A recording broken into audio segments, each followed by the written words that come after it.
بسم الله الرحمن الرحيم.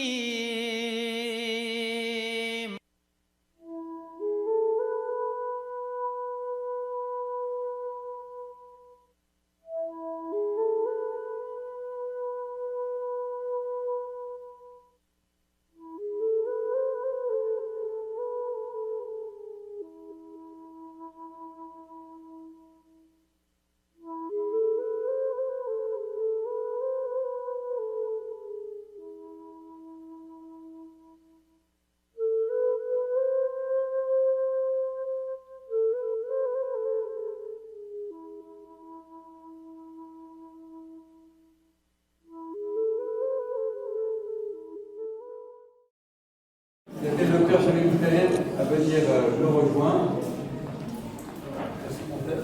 Nous avons l'un et l'autre une histoire à vous raconter qui s'est passée au Méridien il y a quelques mois de cela. Alors on va le raconter à deux voix. Je vais commencer, vous prendrez dès que vous pourrez, puis comme ça on verra si on a... Est-ce que les micros marchent? Oui, il marche celui-là, il marche aussi les deux aussi. Hein. Voilà.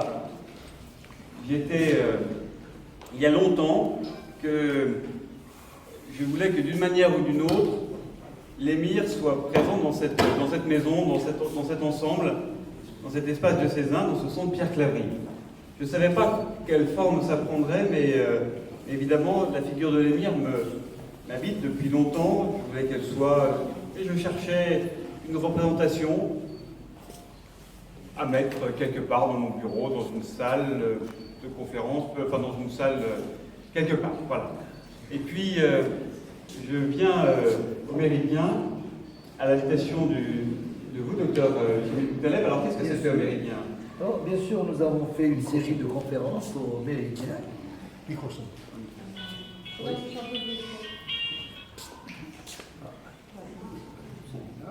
Oui, alors au Méridien, nous avons commémoré la mémoire de l'émir par 3 conférences.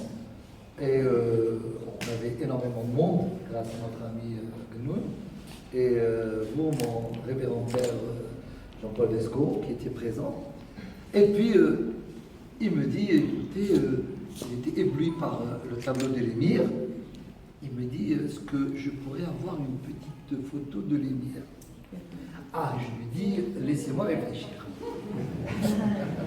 Et alors effectivement, il y avait plusieurs... ce soir-là, dans la grande salle du Méridien, il y avait un certain nombre de photos, de posters. Il y en avait une très grande et surtout, c'était pas sa taille qui importait, mais c'était exactement la photo de l'émir qui m'avait touché depuis longtemps. Et effectivement, je dis au docteur Jamil, nous voyons pour la première fois à ce moment-là, et je lui dis, mais savez-vous, est-ce que je pourrais trouver une reproduction comme cette image qui est là-bas? Voilà. Et alors je lui dis, je réfléchis, je n'ai pas réfléchi longtemps, je vous la donne, je vous l'offre. Pas tout à fait comme ça. Je vois le docteur Jamil me regarder, se décomposer un peu et me dire, là vous me posez un problème. Oui. Parce que cette photo, c'est la mienne, et c'est celle que j'ai, et c'est la mienne, et c'est la première fois qu'on se voit, et vous me dites que cette photo vous touche et vous plaît, et voilà que c'est la mienne. Alors je lui dis, mais je ne pas du tout, je ne vous demande pas du tout cette photo. Et il me dit, bah oui, mais je dois faire quelque chose, je vais faire quelque chose, je ne sais pas ce que je vais faire, et la conférence a continué jusqu'à la fin. Et donc j'ai compris que le docteur Boutaleb allait faire quelque chose, allait faire un geste. On peut imaginer, connaissant sa générosité, quel allait être ce geste. Et moi, en même temps, tout d'un coup, je vois cette image, et immédiatement, je vois la place qu'elle pourrait avoir dans notre centre diocésain, et me vient l'idée du moment que nous allons vivre maintenant. Et donc, à la fin de la conférence, vous prenez la parole. Oui. Pour dire, je vous offre ce tableau de l'émir.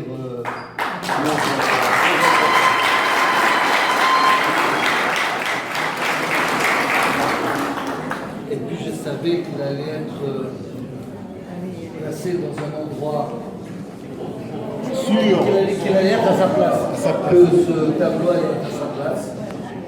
Et effectivement, j'ai rencontré le père Jean-Paul Besco ici, et puis il m'a fait part de ce projet, de cette salle qui va être Voilà. Alors, je l'ai même dit à la fin, parce que réfléchissant, je me suis dit, ben voilà, en fait, cette salle, elle ne peut pas avoir un meilleur patronage, elle ne peut pas avoir une meilleure balaka que celle de l'émir. Et non seulement ce tableau, ce portrait de l'émir qu'on va dévoiler maintenant, et comme vous me l'avez offert, c'est vous qui allez le dévoiler, non seulement il sera désormais dans cette salle où il a absolument sa place, sa proportion, il donne un sens, une orientation à cette salle, mais en plus, effectivement, nous allons donner le nom de cette salle de conférence, nous allons lui donner à cette salle le nom de l'émir Abdelkader.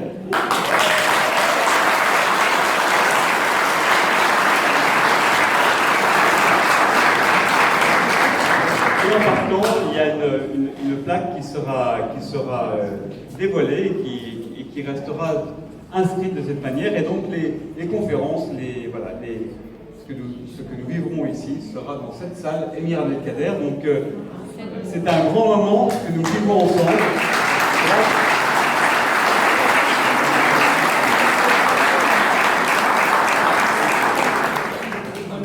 En mon nom personnel, au nom de la Fondation Émir Abdelkader que je préside, au nom de vous tous, je remercie Monseigneur Jean-Paul Besco de nous avoir réunis ce soir et d'avoir bien sûr pensé à la confrérie Alaouia de Mossaganem qui anime cette soirée.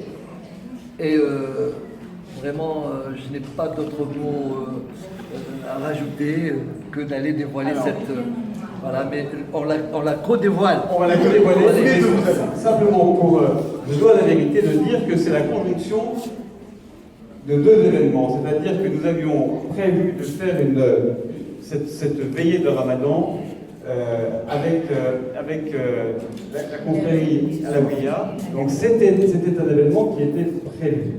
Et il y avait ce dévoilement et de ce portrait. Il fallait que nous cherchions un moment opportun, et tout d'un coup nous sommes dit, c'est ce soir que nous devons le faire. Donc c'est la conjonction de ces deux rencontres que nous vivons ce soir. Merci. Voilà. Maintenant.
Et puis il y a aussi Madame.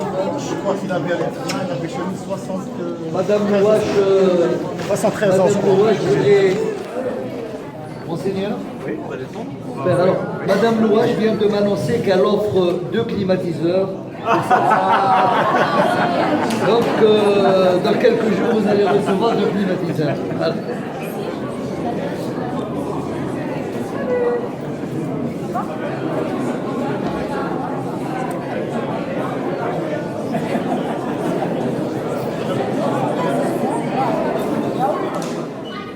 En cet instant, c'est pas fini encore, nous avons encore une autre surprise pour vous. Une petite apparition. Nous recevons l'émir Abdelkader que Omar va interviewer. Omar. Alors c'est le caméraman qui va parler une chose. Alors je vais appeler mon ami pour une soirée spéciale. Pour celui-là, je vais appeler un homme spécial. Il s'appelle Hussein Mustafa.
Mustafa, c'est un acteur algérien, originaire d'Oran. Alors il a joué des rôles secondaires dans plusieurs films locaux, mais son ambition c'est de jouer le rôle de Amir Abdelkader. Alors, mais la question c'est qu'est-ce que a changé en toi depuis que tu es en train d'incarner la personnalité de Amir Abdelkader? Ou qu'est-ce qu'il vous a apporté dans votre vie?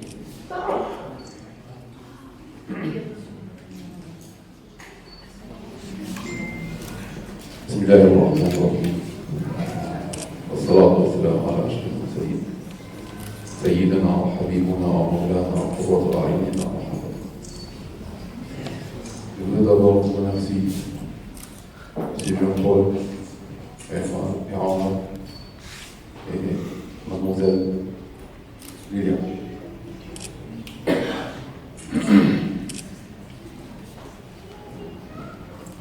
السلام عليكم.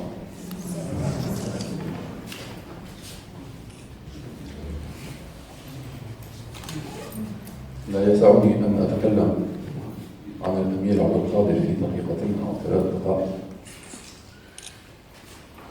مما جمعت من المعلومات عن هذا البطل الجزائري الذي زرع بذوره في الجزائر ورويناها بدماء شهدائنا وحصدناها باستقلالنا وبكم أنتم الشباب.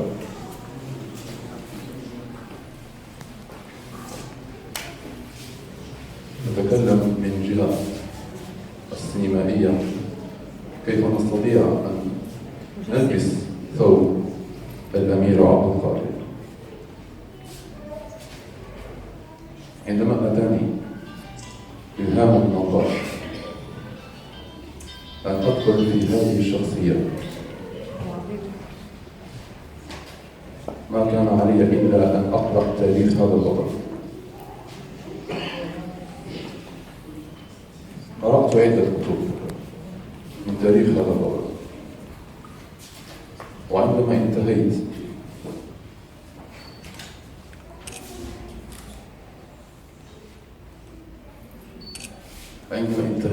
من قراءة بعض الكتب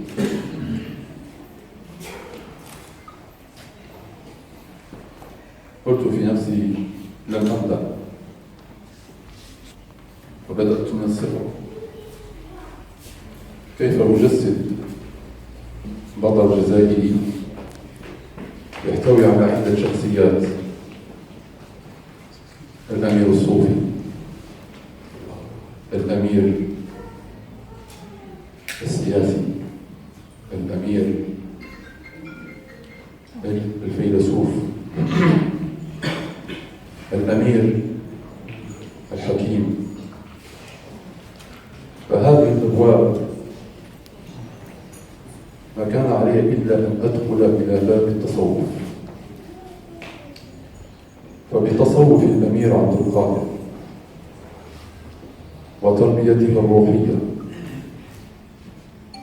وأخلاقه، حتى كان يقول: التصوف كله أخلاق، فمن زاد عليك بالأخلاق زاد عليك بالتصوف.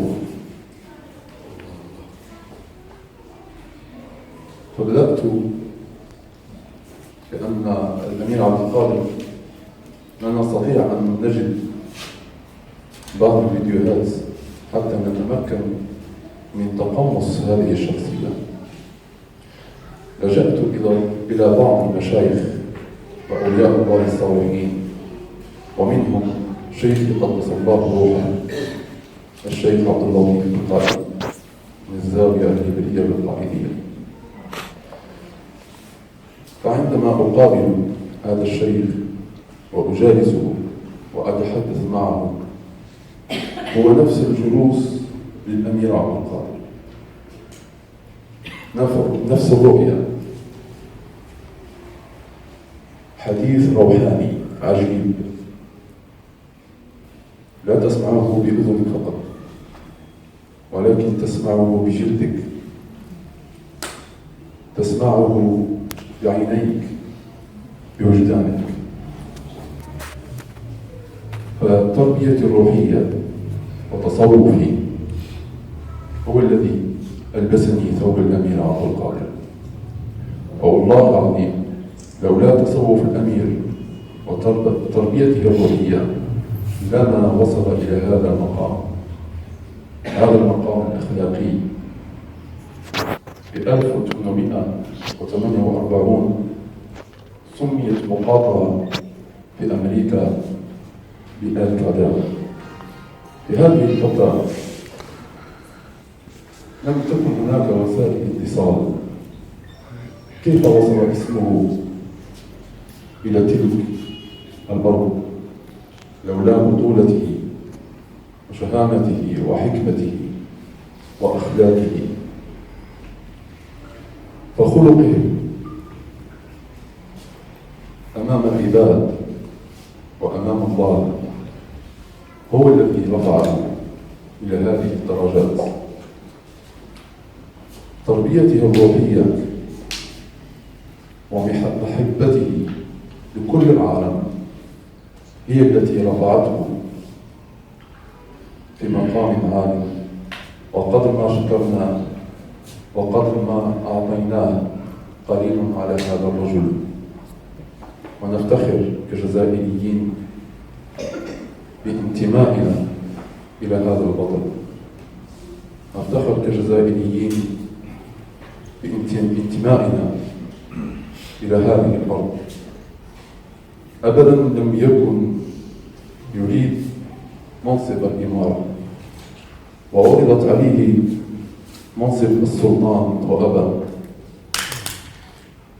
فكان دائما يخاطب شعبه بأرضكم، دينكم، نسائكم.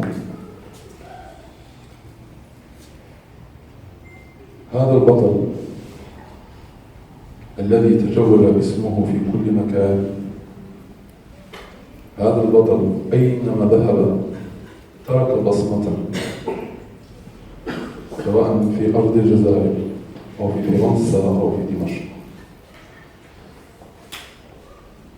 هذا البطل وكأن رب العالمين كان يريد به شيئا في المستقبل.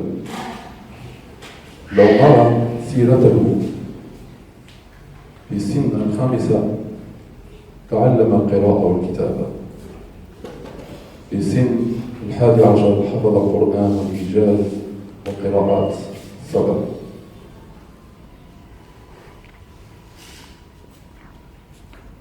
في سن 15 أو 16 ذهب ولازم والده إلى الحج، ونزل في القاهرة، واندهش وانبهر فيه الأزهريون،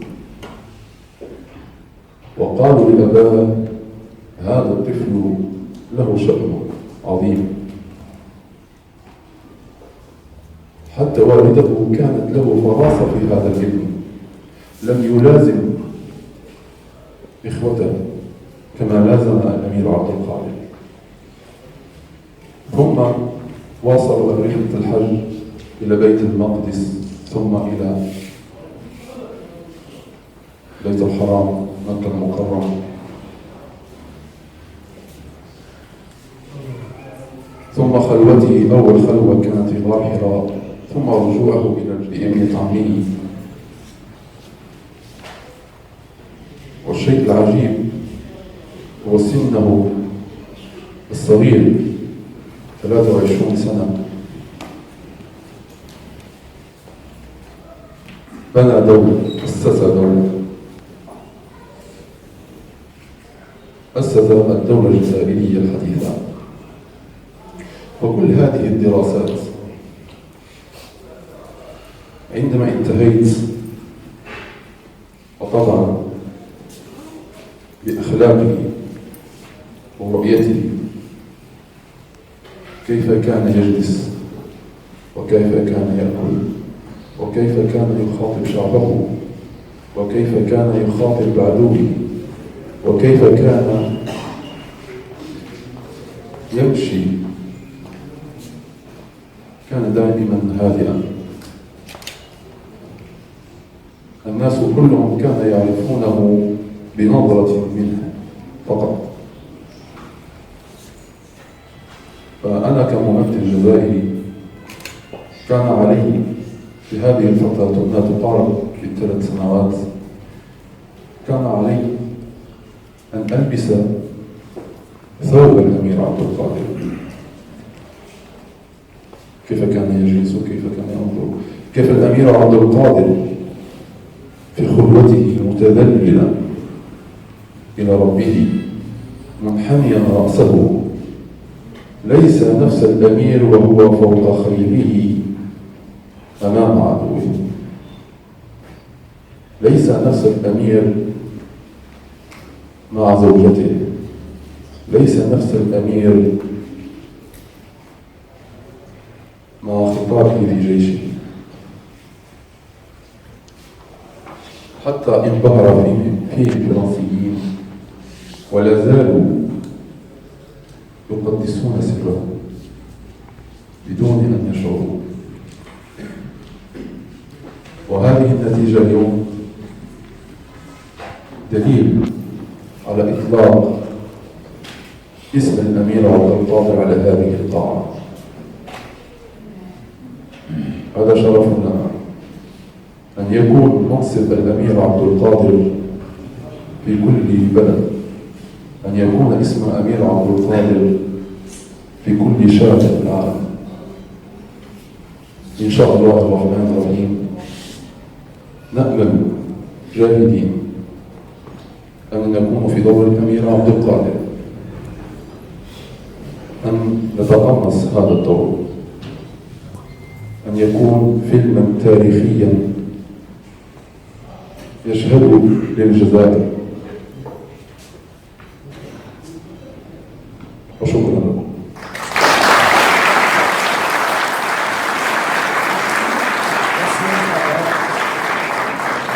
Je rends l'appareil à Jean-Paul.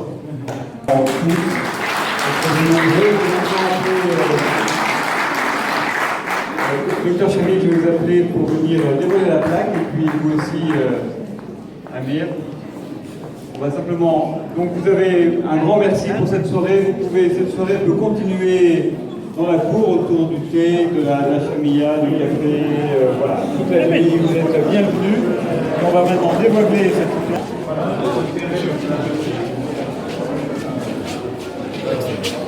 Oui.